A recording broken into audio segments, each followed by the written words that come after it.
Confédération des États du Sahel a 1 an. Dans le cadre de ce premier anniversaire, nous revenons dès le début de ce journal sur les circonstances de la création de cette organisation dirigée par le président de la transition, le général d'armée Assimi Goïta.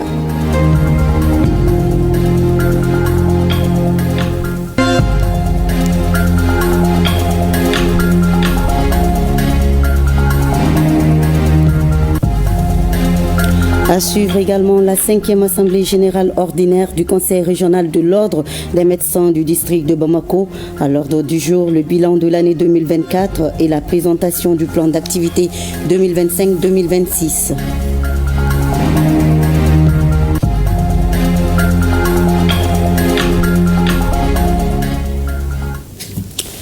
Nous sommes le 7 juin. Madame, Monsieur, bonjour et bienvenue dans ce 13h, premier anniversaire de la création de la Confédération des États du Sahel, AES. Il y a exactement 1 an que le président de la transition, le général d'armée Assimi Goïta, a été désigné par ses pairs du Burkina Faso et du Niger pour assurer la présidence de la Confédération AES. L'Alliance des États du Sahel, formée par le Mali, le Burkina Faso et le Niger, incarne une volonté farouche de reconquête de souveraineté, de solidarité régionale et d'autodétermination face aux turbulences sécuritaires et aux ingérences extérieures. Née dans un contexte de rupture politique majeure, cette alliance est bien plus qu'un pacte de défense. Elle symbolise une affirmation politique claire, celle d'un Sahel debout, déterminé à prendre son destin en main. Après consultation, le Collège des chefs d'État a annoncé vendredi dernier la tenue de la 2e session en décembre 2025 à Bamako. Rappel du processus de création de l'AES avec Garibou Pérou. Dans le sillage des bouleversements politiques qui ont successivement ébranlé le Mali, le Burkina Faso et le Niger, la communauté économique des États de l'Afrique de l'Ouest CEDEAO avait un temps agité la menace d'une intervention armée. L'objectif affiché, restaurer l'ordre constitutionnel et réinstaller le président Mohamed Bazoum. Confronté à cette pression régionale, alors que grondaient les périls sécuritaires, les nouvelles autorités ont préféré la solidarité stratégique à l'isolement diplomatique. Ainsi, le 16 septembre 2023, au palais de Koulouba à Bamako, les chefs d'État du Mali, le colonel Assimi Goïta, du Burkina Faso, le capitaine Ibrahim Traoré et du Niger, le général Abdraman Tchani, ont apposé leur signature au bas d'un texte fondateur, la charte de Liptako Gourma. Forte de 17 articles, elle institue une architecture de défense collective et d'assistance mutuelle. Désormais, toute agression dirigée contre l'un de ces 3 pays sera interprétée comme une attaque contre l'ensemble de l'Alliance, justifiant une riposte conjointe. Le texte, dans sa lettre comme dans son principe, proclame une triple ambition: lutter sans relâche contre le terrorisme, préserver la souveraineté et l'intégrité territoriale et affirmer une fidélité non négociable aux principes du droit international. Dans les mois qui ont suivi, la ratification nationale de la charte a offert la foi à une mise en œuvre concrète. L'AES a commencé à prendre corps, réunion ministérielle, plan d'harmonisation politique, initiative multilatérale. En mars 2024, un jalon stratégique est franchi avec l'annonce de la création d'une force conjointe anti-djihadiste et parallèlement née l'Alliance des femmes porteuses d'une dynamique inclusive, mobilisant les femmes autour des défis de l'espace sahélien. Mais c'est le 6 juillet 2024 à Niamey que l'histoire s'accélère. Réunis autour du général Tchani à l'occasion du premier sommet de l'AES, les 3 dirigeants entérinent un tournant majeur. L'Alliance devient une confédération. Cette mutation institutionnelle redéfinit en profondeur les ambitions de l'organisation. D'initiative défensive, elle se transforme en projet politique structurant aux compétences élargies, diplomatie, économie, justice, libre circulation des personnes, intégration régionale et mise en place d'outils financiers autonomes. Le traité confédéral adopté ce jour-là emporte la marque. Les chefs d'État y réaffirment leur volonté de rompre avec les schémas exogènes, de refonder les valeurs endogènes et d'affirmer une souveraineté sans concession. L'AES n'est plus seulement un rempart, elle se veut un levier, un instrument de recomposition géopolitique au cœur du continent africain. Ce basculement, souvent qualifié de rupture géopolitique majeure, traduit une volonté de s'affranchir des paradigmes anciens alors que la CEDEAO continue de brandir l'étendard de la pression diplomatique.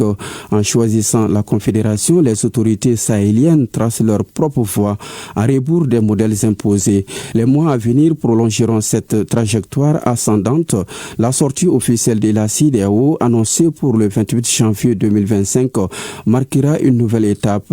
Suivront le déploiement opérationnel de la force militaire conjointe, l'élaboration d'une politique culturelle unifiée et l'institutionnalisation d'un cadre judiciaire commun. Ainsi se dessine une nouvelle cartographie politique au Sahel, née d'une réaction face à la menace.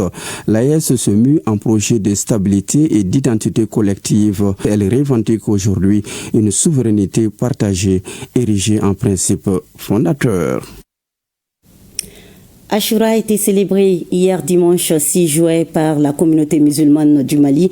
Dans la nuit de samedi à dimanche, les fidèles se sont donné rendez-vous dans les mosquées, sur les places publiques et les lieux de culte pour écouter la parole de Dieu sur la signification et surtout l'importance de la célébration de cette fête musulmane. Aliou Abdoulaye Touré pour le reportage.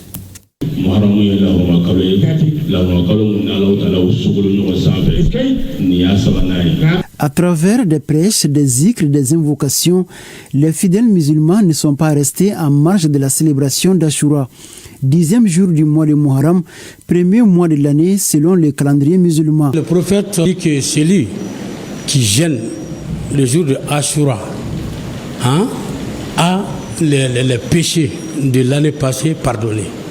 Et encore, il dit aussi de faire beaucoup de bienfaisance envers la famille, le jour de Ashura et la nuit.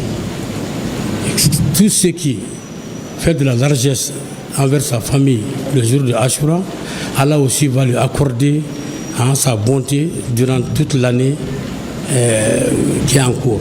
Ashura est aussi un cadre propice pour les prêcheurs, les imams de rappeler les grands événements qui se sont produits le jour d'Ashura.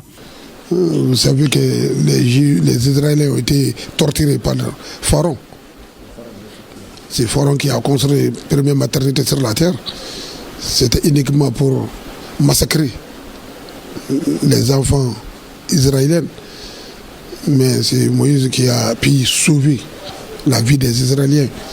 Et cette bataille entre Pharaon et Moïse a été faite dans les jours d'Ashura. Et Moïse a eu la victoire finale sur Pharaon. Même les prophètes Salomon a eu un problème avec les djinns. Il a subi un coup d'état avec les djinns. Mais il a pu résoudre ça, régler ça aussi dans un jour d'Ashura. Donc c'est des événements comme ça. Avec la maladie d'Ayoub aussi, il a fait plus de 7 ans en maladie, le prophète Ayoub. Mais c'est un jour d'Ashura qu'il s'est guéri de sa maladie. À Lafiabougou, en communicateur du district de Bamako, l'imam Chekne Koulibaly a entretenu les musulmans sur la portée spirituelle d'Ashura. L'imam Hussein donc, Alakira sallallahu alayhi wa sallam a modé au de Hussein. L'imam Hussein donc, Hussein Alakira demso Fatima au dengue de Hussein. Fatima mi ni Alakira kundona ni Fatima kundona ka Alakira sigilento abe wili ki jo Fatima to Zaharai. Hassan o dɔgɔkɛ de Hussein o Hussein fara ka bɛn sini ɲɔgɔnna ma n'o ye Ashura ye nka a ma fa nafolo kama a ma fa tɔgɔ kama a ma fa jɔyɔrɔ kama Hussein fara diinɛ de kama. Du côté de la famille de Ismaël Dramé à Nyerela, en commune du district de Bamako, les fidèles et les prêcheurs se sont réunis dans la mouvance d'Ashura. من صام يوم عاشوراء من المحرم أعطى ثواب 10,000 ملك ومن صام يوم عاشوراء من المحرم أعطى ثواب 10,000 شهيد. وثواب 10,000 حاج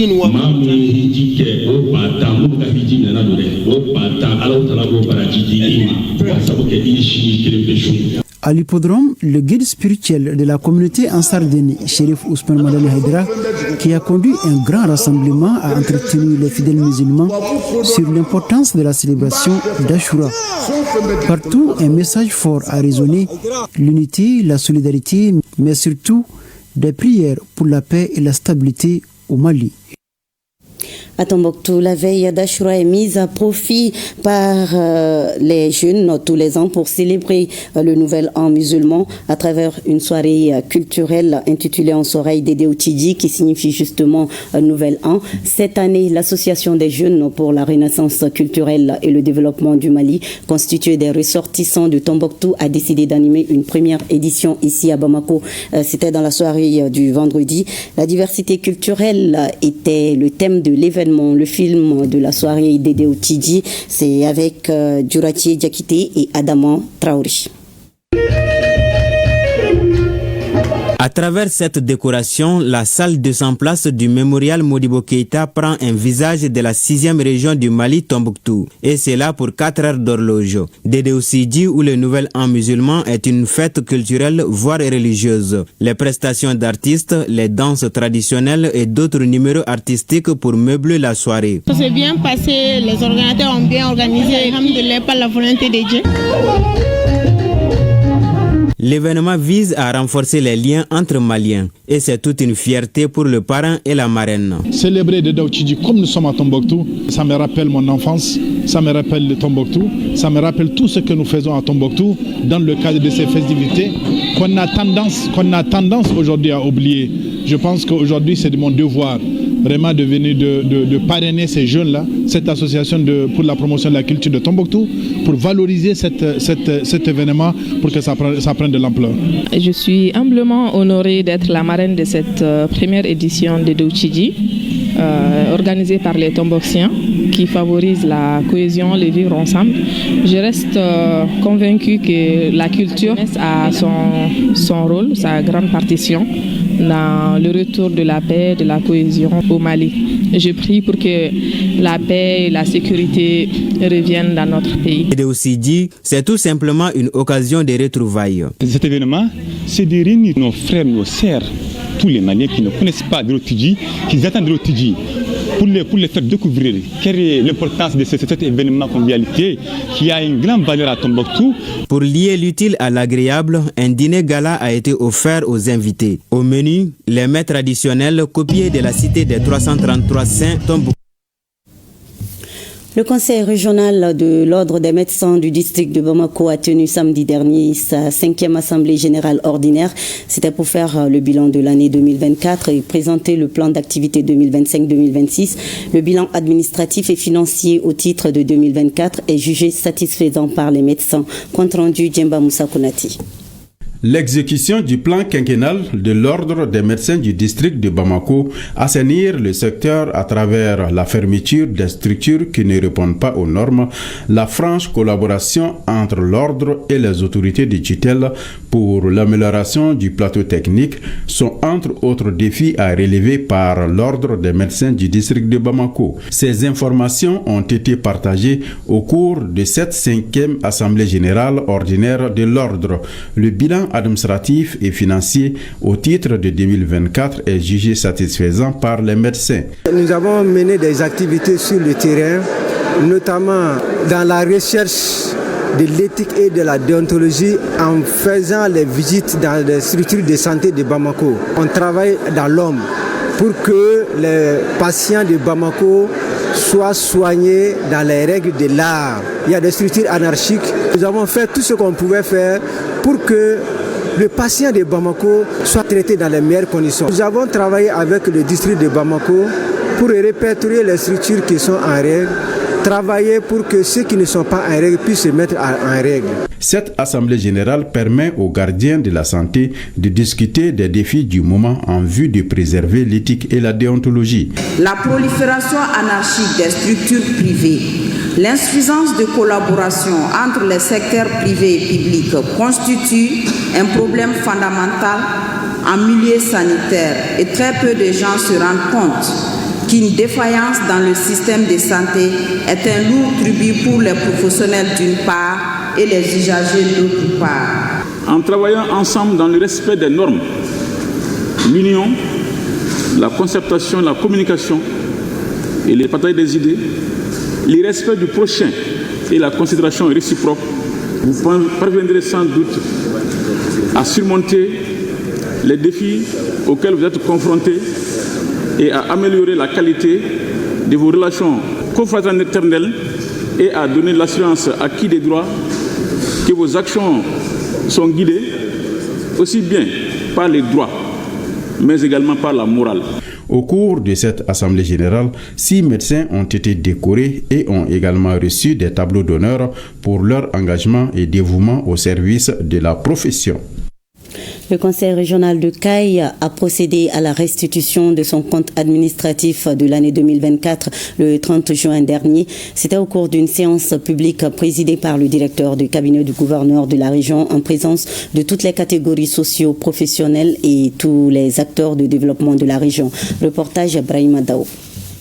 24 heures après la clôture de sa deuxième session ordinaire de l'année 2025, le conseil régional de Caille a respecté la tradition en invitant la population à assister à la restitution de son compte administratif de l'année écoulée. L'année dernière a été une année assez difficile pour nous parce que la plupart de nos prévisions n'ont pas été atteintes. En matière de mobilisation des fonds, nous n'avons reçu qu'environ 22% de mobilisation des recettes sur l'ensemble des recettes prévues. Et ceci en fonctionnement et aussi bien qu'en investissement.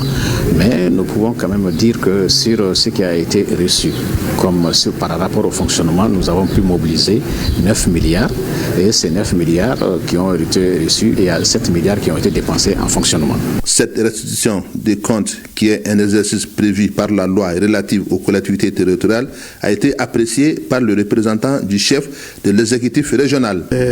Juste en termes de redevabilité, une obligation légale, exercice auquel s'est prêté le président, son conseil, et que nous avons vivement salué pour la présence d'abord massive des populations de Caille dans la salle et le document que nous avions approuvé en son temps par sa qualité, véracité et le respect des principes attendus. Rappelons que cette restitution des comptes administratifs de l'exercice 2024 du conseil régional de Caille a enregistré la participation de 19 conseillers sur 22.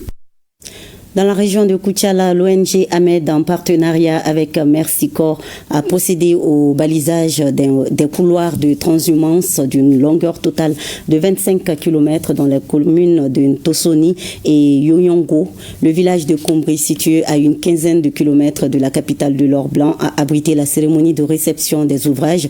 L'événement a été marqué par l'inauguration des balises et une séance de sensibilisation. Reportage Brahima Kone et Amadou Dolouf.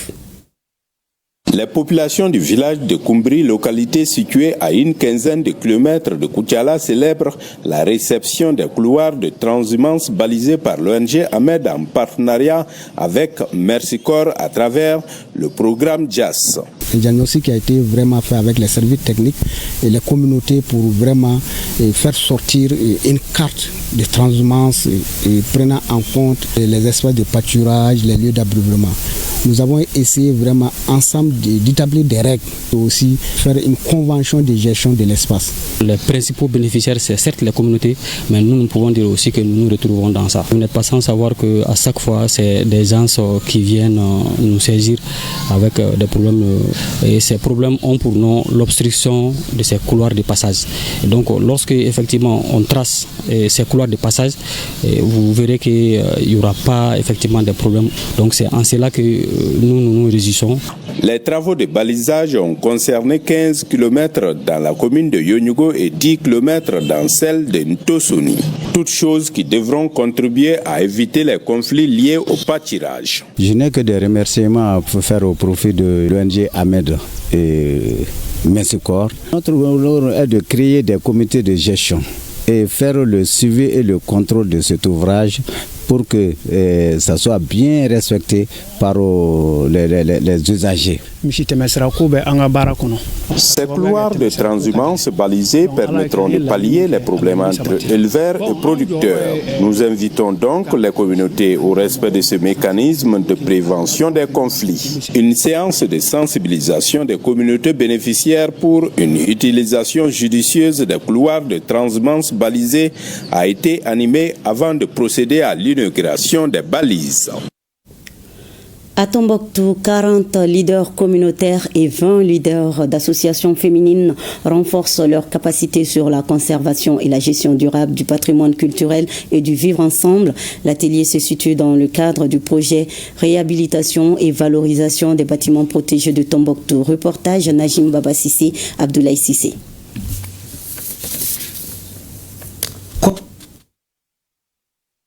Conserver et gérer durablement le patrimoine culturel et promouvoir le vivre ensemble. C'est l'objectif recherché par cet atelier initié par l'association Tombouctou Patrimoine en partenariat avec l'UNESCO dans le cadre du projet réhabilitation et valorisation des bâtiments protégés à Tombouctou. La session a regroupé 40 leaders communautaires et 20 leaders d'associations féminines de Tombouctou.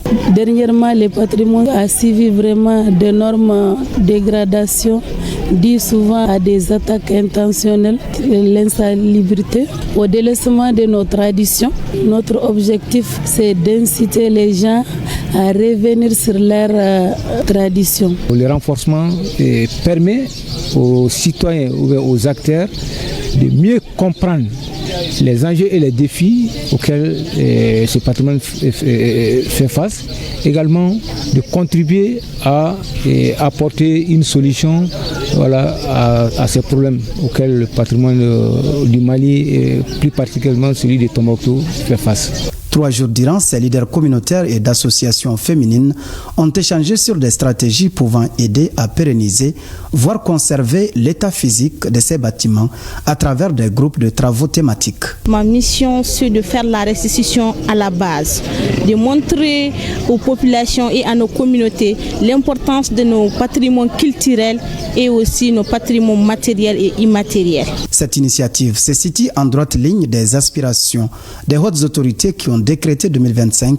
celle de la culture au Mali. Cette action de l'association Tombouctou Patrimoine et ses partenaires s'inscrit dans la droite ligne des priorités fixées par les plusieurs autorités de la transition sous le leadership éclairé de son Excellence le général d'armée Assimi Goïta, président de la transition, chef de l'État de la République du Mali, président de la Confédération des États du Sahel. L'un des temps forts de la cérémonie de clôture était la remise d'attestations aux participants qui ont été invités à restituer les connaissances apprises auprès des communautés. Le patronat de Gao est désormais dirigé par Barazi Amar Touré. Le nouveau bureau qu'il dirige a été choisi par consensus, bien sûr, pour un mandat de 5 ans.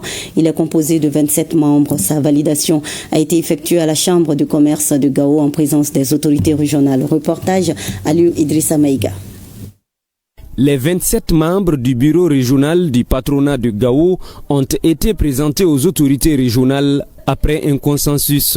Le nouveau bureau est dirigé par Barazi Amar Touré qui doit, avec l'appui de tous les membres, relever les défis. Ce bureau qui a été mis en place n'est pas à l'actif du président seulement. C'est l'ensemble des membres qui doivent travailler pour le développement de la région de Gao. Qui dit patron veut tout dire.